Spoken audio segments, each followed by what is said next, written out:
RMC, l'immanquable grande gueule.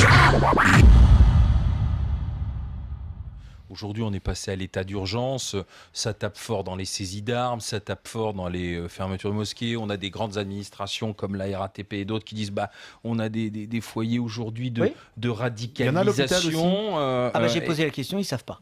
À l'hôpital, ils ne savent pas. Ils ne savent pas, j'aimerais bien qu'on sache. Moi, je vais te dire, parmi les patients, puisque tu en parles, je suis pour totalement réaffirmer la laïcité dans les hôpitaux. On a laissé des hôpitaux trop faire.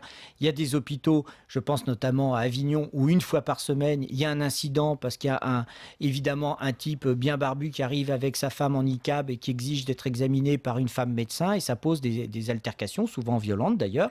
Bon.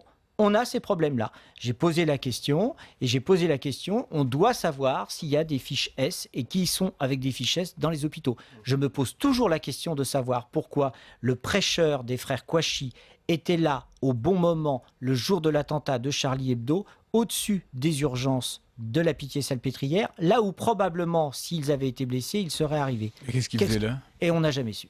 Mais l'homme qui arrive avec sa femme en niqab et qui veut que sa femme soit uniquement auscultée par une femme, qu'est-ce qu'on lui répond aujourd'hui dans l'hôpital public ? Alors, c'est très compliqué parce que tu as ceux qui sont courageux et tu sais qui est souvent le plus courageux ?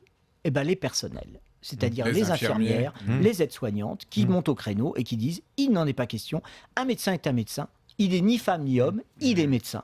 Et il vous examinera, et c'est comme ça. » Souvent, un problème. Vous voulez que je vous raconte un truc ? Oui. Racontez un truc. Je me suis dit, je vais réapprendre l'échographie. Donc, je me dis, je vais me faire ça à la faculté. Donc, je vais dans une fac parisienne, peu importe laquelle. J'arrive et je me dis, je m'inscris. Je rentre dans la fac et je vois des femmes en tchador. Donc tu te dis, évidemment, il y a eu les lois sur la laïcité et contre le port du voile et les signes ostentatoires dans les écoles et lycées, tant de débats, et l'université est restée en dehors. Et qu'est-ce qui s'est passé ? Il y a eu une prolifération de, finalement, d'actes qui sont des actes de prosélytisme, et voilà. Et dans l'amphithéâtre où je suis, il y a une femme entièrement voilée.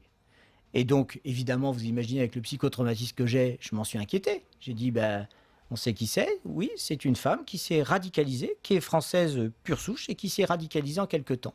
Le doyen de la fac n'y trouve rien à redire. Parce que le plus important, c'est qu'elle vient étudier. Voilà.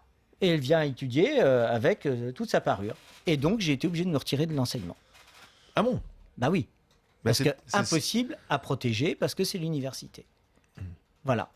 Et donc, on arrive à des situations inverses. Et c'est là où on a besoin de réaffirmer la laïcité partout. RMC, 1, 2, 3, 4. l'immanquable grande gueule.